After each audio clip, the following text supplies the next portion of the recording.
Beneath the towering mesas of northern Arizona, where the Hopi people have lived continuously for more than 1,000 years, the land stretches into a vast country of dry valleys, winding washes, and endless red slopes scattered with broken stone. Anyone who spends enough time walking through that landscape begins to notice something unusual. The ground is covered with the remains of ancient construction. Low stone walls lie half buried beneath drifting sand. Long rows of carefully placed rocks follow the ridgelines where today nothing survives except lizards, dry grass, and the endless wind. Entire rooms remain open beneath the sky.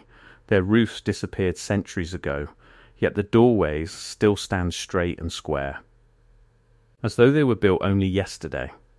The people who raised those walls vanished so long ago that even the Hopi, one of the oldest continuously living cultures in North America, speak of the earliest builders as belonging to a time before the beginning of the world we know today. In the oldest traditions, there is a name for a certain kind of being connected to those ancient stones.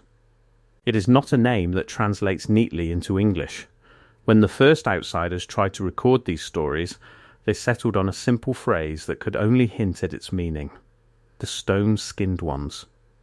During the bitter winter of 1883, while cold winds swept across the mesas, parts of these ancient traditions were finally written down. It may have been the first time they were ever placed on paper.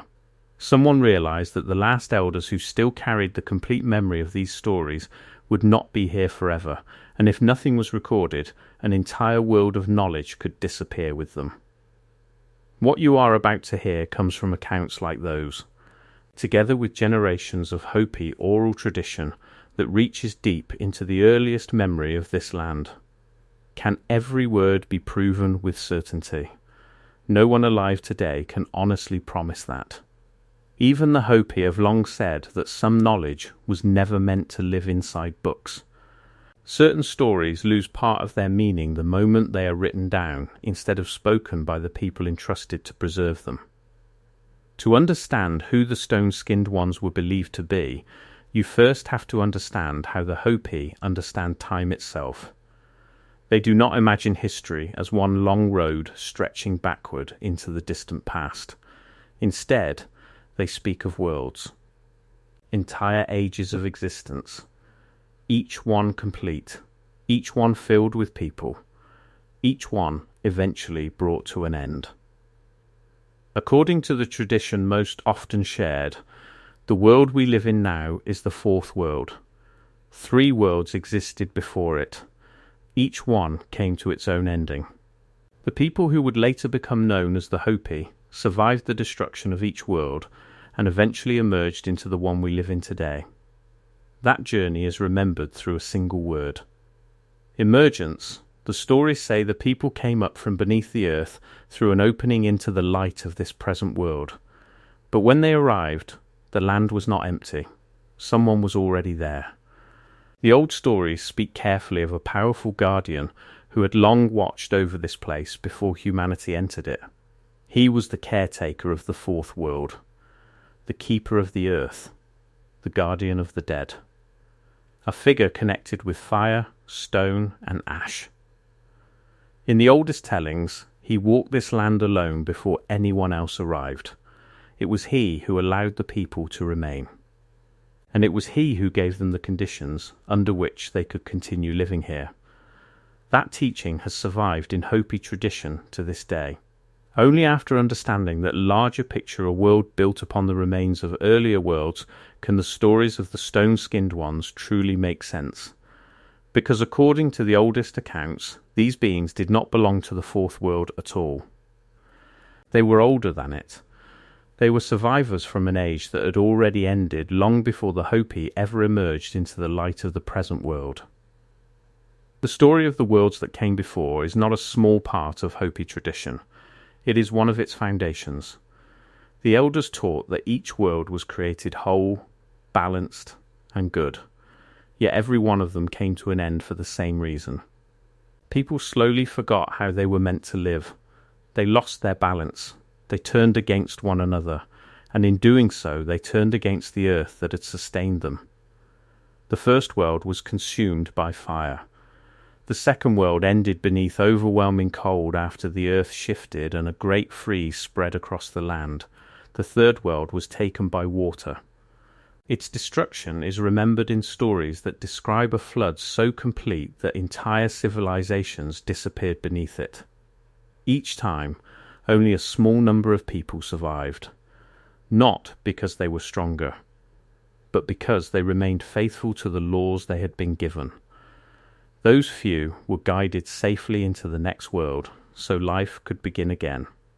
One of the most enduring traditions tells of the ant people, patient beings who lived beneath the earth. When disasters swept across the surface, they welcomed the survivors into their underground homes. There they offered shelter. They shared what little food they had. They protected the people while the world above was being cleansed and remade. The elders even explained why ants have such narrow waists. The ant people, they said with a quiet smile, tightened their own belts so there would be enough food for everyone. That is why the ant still carries its narrow waist today. When the people finally emerged into the fourth world, they did not step into a fresh and untouched land. They entered a world that already carried an ancient history beneath its surface. A world watched over by an old caretaker, a world governed by sacred laws, and a world resting upon the forgotten remains of ages that had existed long before their own. According to the oldest teachings, the people also received something else during that emergence: stone tablets, each one marked with sacred symbols. They were more than simple objects. They served as a covenant, a reminder of who the people were meant to be, a guide for how they were supposed to live, and they carried a promise about a distant future. One day, when the present age finally reached its end, the scattered tablets would be brought back together once again. Their pieces would be reunited, and their meaning would be made whole. Everything you have heard so far, the four worlds, the ant people, the emergence, and the sacred tablets, belongs to well-known Hopi tradition, and has been discussed in many historical records. It forms the foundation upon which the stories of the stone-skinned ones are built. Because these mysterious beings exist within that larger understanding of time, a belief that the ground beneath our feet is layered with the forgotten remains of worlds that came before our own. What makes the accounts especially remarkable is how consistent they remain. Different elders, different villages, different generations. Yet the descriptions rarely change. The stone-skinned ones were said to be enormous, far taller than any ordinary person, heavy in build, deliberate in every movement. Their skin was grey, hard, almost identical in colour to the canyon walls surrounding them. According to the stories, someone could walk within a short distance of one standing perfectly still and mistake it for nothing more than another rocky outcrop, until it moved. And movement, they said, was rare. When one finally did move, it never hurried. Its motion was slow enough to resemble the steady crawl of a shadow crossing a wall as the afternoon sun drifted toward evening. Some elders claimed that simply standing near one felt different, not frightening. Cold, the same deep chill that flows from the entrance of a cave, the same lingering coolness that clings to the shaded side of a massive boulder long after the desert sun has heated everything around it. Above all else, the stone-skinned ones were remembered for one quality: patience. A patience beyond anything human. The stories say that a being measuring its life in ages has no reason to rush. And the stone-skinned ones had existed for so long that time itself seemed almost meaningless to them. Across many generations there were always a few people who claimed they had seen one. The details changed, but the pattern remained surprisingly similar. The encounters almost always happened in the lonely country, among dry washes, ancient valleys, broken cliffs, and near the oldest abandoned stone ruins. Most were said to occur at the edges of daylight, just before sunrise, or shortly after sunset. A woman walking her usual path to collect water might suddenly notice that a familiar stone formation no longer stood where she remembered it. A shepherd resting beside a cliff might feel an unnatural cold rising from the rock behind him. Without fully understanding why, he would quietly gather his animals and leave. The stories rarely describe violence. The stone-skinned ones did not hunt people. They did not chase them. They did not attack. They simply existed. Immense, silent, ancient, and somehow out of place beneath the daylight sky. Those who crossed their path understood something without needing it explained. The respectful thing to do was lower your eyes, walk away quietly, and leave that ground to the one who had occupied it long before any human village had ever been built there. Those who claimed to see a stone-skinned one up close always returned with the same unforgettable details. They described a face that looked less like flesh and more like weathered rock. Its features appeared only partly formed, as though a sculptor had begun carving a massive stone head and then abandoned the work before it was finished. Its eyes were deep-set and dark. Many insisted they never blinked. There was a slowness in every movement that made an ordinary person suddenly aware of how rushed human life really is. And above everything else was an overwhelming stillness. Not the stillness of sleep, the stillness of unimaginable age. The kind of silence that belongs to something so ancient that an entire human lifetime would pass before it like a bird flying across the evening sky. But perhaps the most remarkable part of these traditions is not how the stone-skinned ones looked. It is what they were said to have built. Again and again, the old stories return to the same idea. They were builders, masters of stone. They raised walls unlike anything ordinary people could create. Huge blocks were fitted together without mortar so perfectly that even the thinnest blade could not slide between them. These walls appeared in hidden valleys, at the mouths of canyons, along isolated shelves of rock where no obvious trail leads today. According to the oldest accounts, some of the most ancient ruins scattered across the southwest were never believed to be entirely the work of human hands. Long before the first ancestors settled there, those structures were already standing, empty, weathered, waiting, when the earliest Hopi people came upon these places. They believed they already knew who had built them. The knowledge had been passed down through generations, yet it was not something they always wanted to discuss openly. The Hopi have their own traditions about the ancestors who built the great stone villages spread across the southwest. Those ancestors are recognized by both Hopi history and modern archaeology. They were real people. Farmers, builders, potters, master craftsmen. They constructed the famous cliff dwellings and the great stone pueblos that still attract visitors from around the world today. On that point, there is little disagreement. The ruins we see across much of the southwest were built by human communities whose descendants are still living throughout the region. But the old stories add another layer beneath that history. They say the deepest foundations beneath certain ancient structures did not belong to those ancestors at all. The oldest courses of stone, the massive blocks hidden beneath later construction, those, the elders said, were already ancient when the ancestors first arrived.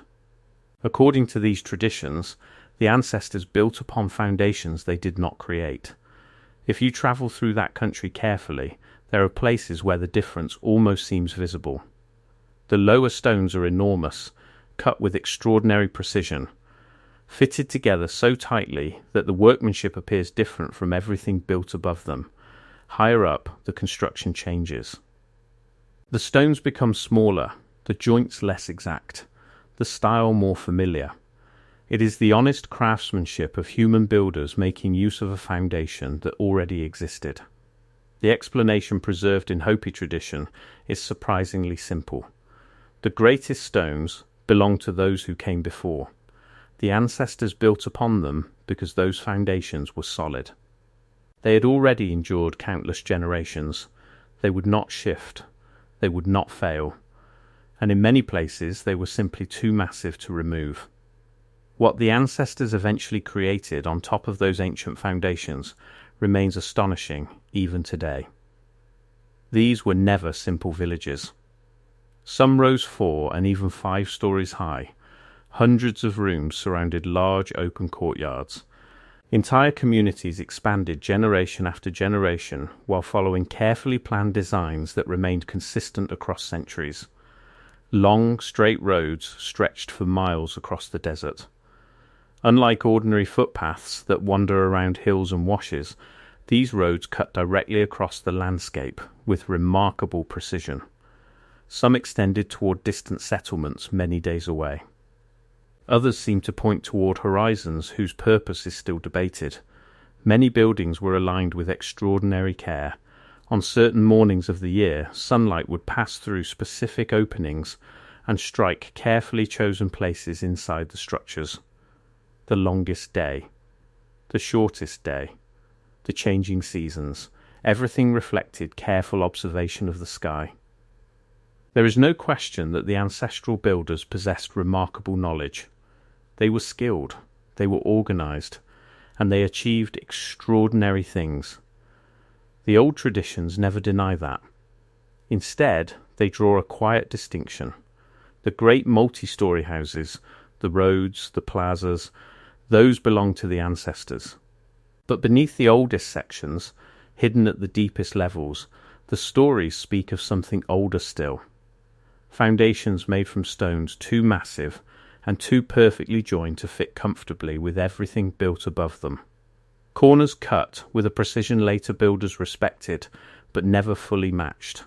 Bases that seemed less like the beginning of a building, and more like the worn surface of something far older upon which later generations simply continued building.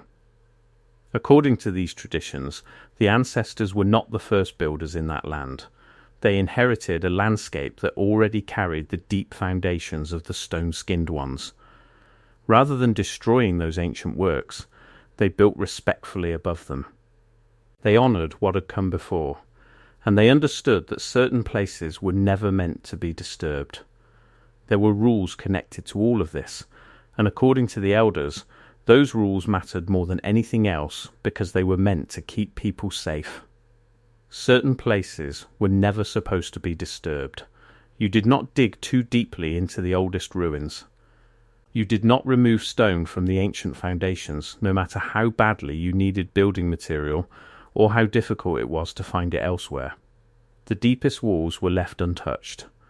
If you had to pass through one of those places, you did so quietly. You showed respect. Sometimes that meant leaving behind a small offering, a pinch of cornmeal, a few whispered words, a simple act of courtesy before moving on. To the people who carried these traditions, these customs were never empty rituals. They were good manners. You behaved respectfully when entering another being's home, even if that being was asleep, even if you could not see it, because that was the heart of the teaching. The stone-skinned ones, the stories say, never truly left the world when their age came to an end. They did not die as people die. Instead, they returned to the stone. As the world that belonged to them faded away, they withdrew into the deep rock itself, into the roots of the mesas, into the canyon walls, into hidden chambers beneath the earth where sunlight had never reached. There they entered a long sleep, not for years, not for centuries, but for the entire lifetime of the new world, and according to the oldest traditions, they are still there. That was the message the elders wanted future generations to remember above everything else. The mesas are not empty, the canyon walls are more than stone. Across that vast red landscape, hidden beneath the earth, the stories say countless stone-skinned ones remain asleep inside the rock, silent, patient, waiting for a time so distant that no living person has any reason to expect it. This belief explains why the old rules were treated with such seriousness. Someone who dug too deeply into the wrong place, someone who forced open a sealed chamber older than the ancestors themselves. Someone who broke apart the lowest stones of an ancient wall was not simply damaging old ruins. According to the old understanding, that person was knocking on a door behind which something unimaginably old still rested, and no one could know how lightly it slept. Most of the time, nothing happened. The sleeper remained asleep. Life continued as it always had. But among the oldest traditions are a handful of stories that describe something different. Those were the stories told most carefully, especially to the young, because they carried the lessons no one was meant to forget. One story speaks of several men who entered a sealed place searching for something they believed had been hidden there. When they returned, they were no longer the same. They became unusually quiet. They refused to explain what they had witnessed, and according to the story, none of them lived much longer afterward. Another account tells of a small settlement tucked away in one of the distant valleys. One season it was there. The next season it was simply gone. No bodies, no signs of violence, no evidence of battle. Only empty rooms standing open beneath the sky while the wind moved silently through the abandoned doorways. The elders explained it in only one way. The village had been built too close to a place where one of the sleepers rested. For too many years, the people ignored the respect that place required. Eventually, the balance was broken. Whether events like these happened exactly as remembered is impossible to prove today. Time has carried those answers away. What remains certain is something much simpler. These stories were preserved for generations because they taught people how to live on that land, not through fear, but through respect. Their purpose was never simply to frighten listeners with tales of hidden giants. Their purpose was to remind people that some places deserve caution, some places deserve silence, and some places are older than anyone truly understands.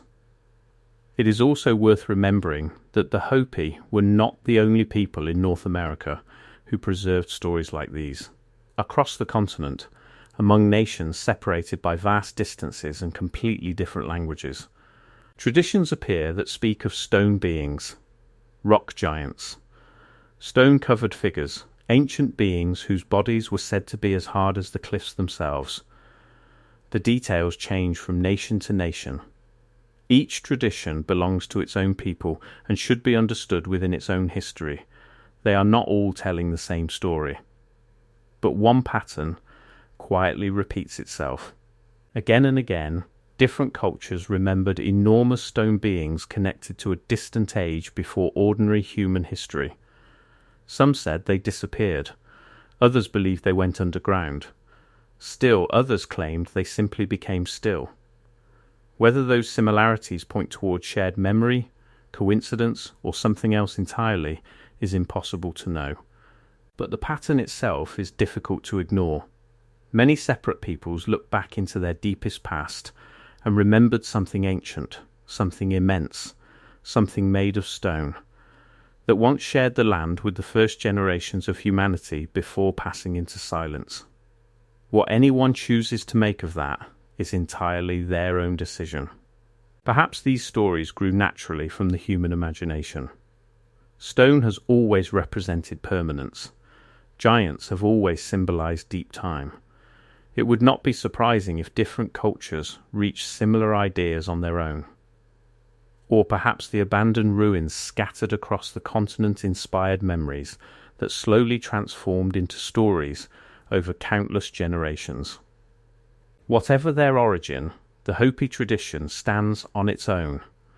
It deserves to be heard within its own cultural understanding rather than forced into someone else's explanation. Yet at the same time, it is not completely alone, and that perhaps is one of the most intriguing parts of all. The stories of the stone-skinned ones are connected to something else as well, the rock art that still covers canyon walls and hidden cliffs throughout the southwest. Anyone who has walked through those places has seen them. Figures carved into dark stone, spirals, handprints, animals, long human forms with broad shoulders and unusual heads. Some are simple, others are larger, more deliberate. placed in locations so difficult to reach that it seems they were meant to endure for a very long time. Archaeologists have their own careful interpretations of this ancient art. Many images are connected to clans, ceremonies, migrations, seasonal cycles, and important moments in ancestral history. Those interpretations are valuable. They are built upon years of study and deep knowledge of the cultures that created them. But alongside those explanations, the elders carried another understanding. Some of the oldest figures, especially the large square-shouldered forms cut deeply into remote cliffs, were said not to represent ordinary people at all. They were remembered as markers, signs left by the ancestors, warnings placed for future generations. According to the old traditions, these images marked places where the stone-skinned ones had entered the earth, places where they had gone down into the rock to sleep. The carvings existed so later generations would remember where to walk quietly, where not to build, and where the deepest ground should remain untouched. The winter of 1883, when parts of these stories were written down, was a very particular moment in history. Across the American Southwest, men carrying notebooks were moving from village to village. They understood that an enormous amount of knowledge still existed only in memory, and they feared that much of it might disappear with the passing of the oldest generation. The elders they met carried entire libraries of unwritten history. Stories, teachings, ceremonies, accounts passed carefully from one generation to the next for hundreds of years. Not everything was shared. The Hopi had long experience deciding what outsiders could know and what had to remain protected. Certain teachings belonged only within ceremonial life. Some knowledge remained inside the villages, some remained within families, and some things were never spoken outside the circle of those entrusted to keep them. What outsiders recorded was often only the outer layer, the stories that could safely be told. The deeper meanings often stayed where they had always been, among the people themselves. For that reason, any written account from the late 19th century has to be read carefully. It is not the complete picture. It is a shadow of something larger. A partial record made by visitors trying to preserve traditions they could never fully enter. Only a few years before these accounts were written down, in 1879, the United States established an institution devoted to recording native languages, histories, and traditions before they disappeared. Researchers spread across the country carrying notebooks, maps, and a sense of urgency. Some approached their work with genuine respect. Others understood very little about the people they were speaking with. The Southwest attracted particular attention because the pueblos and mesas held living traditions of extraordinary age, communities that had never stopped being who they were, communities that still remembered histories reaching far beyond written records. What those collectors preserved was valuable. Without their work, much knowledge might have vanished completely, but it was gathered quickly, across differences in language, across differences in culture, and across differences in trust. An outsider did not always know when a story carried one meaning on the surface and another beneath it. Sometimes a teaching offered with caution was written down as simple fact. Sometimes symbols were taken literally. Sometimes meanings remained hidden. The collector never noticed. That is important to remember when reading old accounts of the stone-skinned ones. These stories come to us through many layers, through memory, through translation, through interpretation, through people who understood only part of what they were hearing. Yet even through all those layers, one message remains surprisingly clear. A warning. And that warning was directed toward a future that was only beginning to take shape. The elder who spoke these words understood that a different kind of world was coming.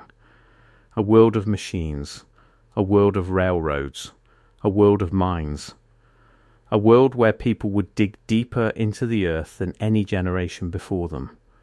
They would search for coal. copper, silver, stone, they would open mountains, cut through canyon walls, and reach into places that earlier generations had treated with caution. The warning was not spoken in anger. It was not a curse against the future. It sounded more like the words of someone who saw a change approaching and wanted one thing recorded before it arrived. The concern was not for the sleepers.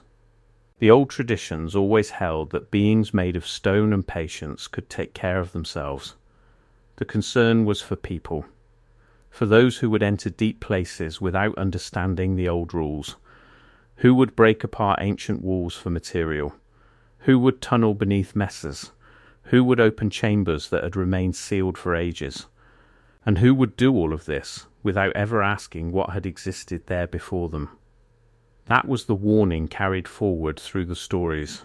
Not that the earth is empty and waiting to be taken, but that the earth is full of memory, full of history, full of things older than ourselves, and that wise people move through such places carefully, with patience, with respect, and with the understanding that not every door needs to be opened. The age that elder spoke about arrived almost exactly as he feared it would. In the decades that followed, the landscape of the American Southwest changed forever.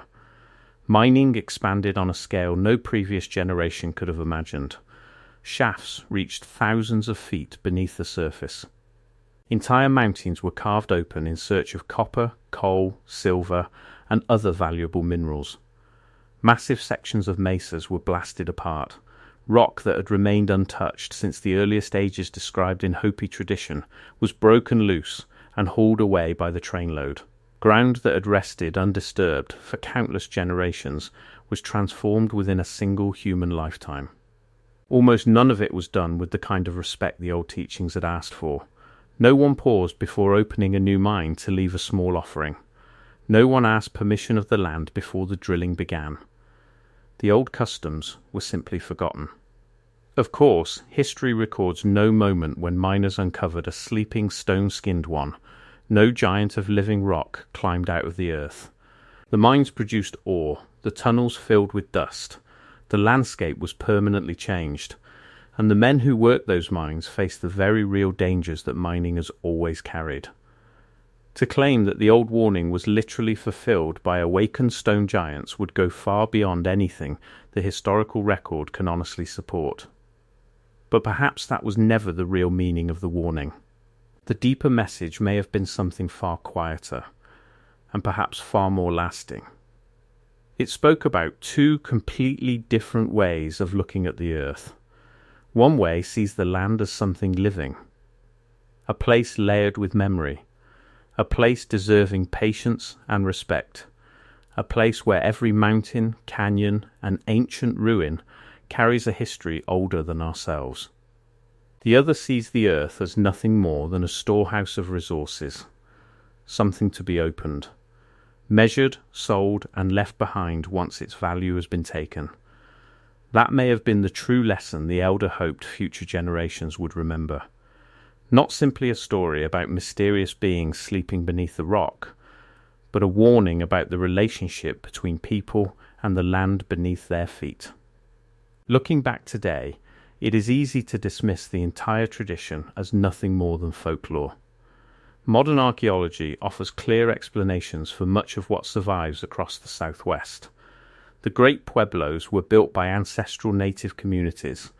They farmed these valleys for centuries. When changing climate, prolonged drought, and shifting conditions made life more difficult, many communities gradually moved elsewhere. Their descendants remain throughout the region today, preserving their history and traditions.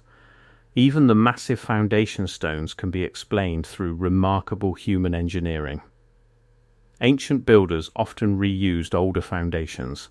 Large blocks provided stable support for generations of construction. There is nothing impossible about skilled people moving enormous stones with enough time, planning, and cooperation. The ancient rock art also carries meanings that can be understood through ceremony, migration, astronomy, and community history without requiring hidden beings beneath the earth. Every mystery in that landscape has explanations that stand comfortably within archaeology and history. And those explanations deserve serious respect. Yet another fact remains just as real. These stories were preserved with extraordinary care, generation after generation, century after century. They were remembered, repeated, protected. Eventually, during one cold winter in the 19th century, a portion of them was finally written down. Communities do not guard traditions like that by accident. Stories carried across hundreds of years almost always preserve something their people considered important.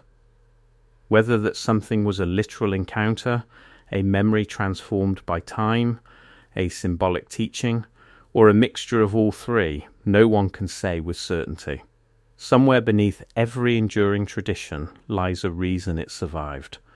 That reason may change as each generation understands it differently, but the tradition itself remains, and that alone deserves attention. Perhaps the stone-skinned ones were never intended to be understood as monsters hidden beneath the earth.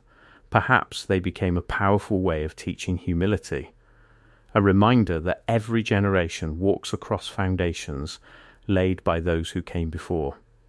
That history reaches farther back than any one culture can fully remember, and that some places deserve silence instead of certainty. Because not every mystery is meant to be solved, some are meant to be respected. What can still be said with complete certainty is this: the land itself has not forgotten. The ancient walls are still standing beneath the same desert sky. The massive foundation stones still carry the weight they have held for centuries. Across distant canyons, old figures remain carved into the rock. Broad shoulders, silent faces, patient shapes watching over places few people will ever visit. And the Hopi are still there, still living upon the mesas their ancestors have called home for generations. Still preserving traditions that have survived against extraordinary odds. Among those who continue to follow the old ways, the ancient rules have never completely disappeared. You walk quietly through certain places. You do not disturb what has been left undisturbed. You respect the oldest ruins. And you remember that not everything buried beneath the earth belongs to the present. Whether a single stone-skinned one ever truly stood among those valleys, whether any of them still rest beneath the mesas, those are questions history cannot answer. The people who may have known the fullest version of those traditions are long gone. As they intended, much of the deepest knowledge was carried with them rather than written into books. What remains today is only an outline. A handful of accounts preserved during one cold winter, fragments of oral tradition passed from one generation to the next, and a landscape that still holds far more questions than answers. For some people, that is enough. The ruins speak only of remarkable ancestral builders. The stories are understood as powerful symbols created to teach respect for the land and the past. For others, the traditions hint at memories far older than written history, echoes of something once believed to have shared this country with the first generations of people. Neither view can fully erase the other. One is supported by archaeology, the other survives through centuries of carefully guarded oral tradition. Both deserve to be heard honestly. Perhaps the most important lesson was never about proving whether the stone-skinned ones existed at all.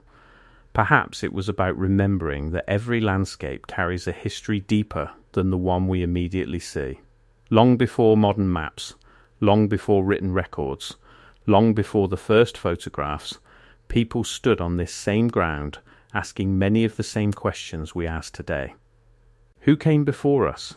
What happened here? And how much has already been forgotten? The Hopi answer those questions differently than historians. Historians search through excavations, artifacts, and written evidence. The Hopi preserve memory through stories, ceremonies, and generations of careful teaching. Those approaches are different, but both are attempts to understand the same past. And perhaps that is why these traditions continue to endure, not because they offer easy answers, but because they remind us how much remains unknown. Across the southwest, the old stone villages still overlook silent valleys. The wind still moves through abandoned rooms. The canyon walls still hold their ancient carvings. And every evening, as the last sunlight turns the cliffs deep red before fading into darkness, the landscape becomes strangely quiet. Quiet enough to understand why generations before us believed that some places deserve silence more than certainty. Whether the stone-skinned ones were ancient builders, sacred symbols, a cultural memory transformed over centuries, or something that can no longer be explained, is a question each listener must answer for themselves. What cannot be denied is that the tradition survived. It survived migrations, wars, droughts, changing governments, and the passing of countless generations. People do not preserve a story with that much care unless, in one way or another, it carries a truth they refuse to lose. Perhaps that truth was never meant to reveal what sleeps beneath the stone. Perhaps it was simply meant to remind us that the oldest places on earth deserve something modern life too often forgets: patience, humility, and respect. Because sometimes the greatest mystery is not what lies hidden beneath our feet, but how much of the past we have already allowed ourselves to forget.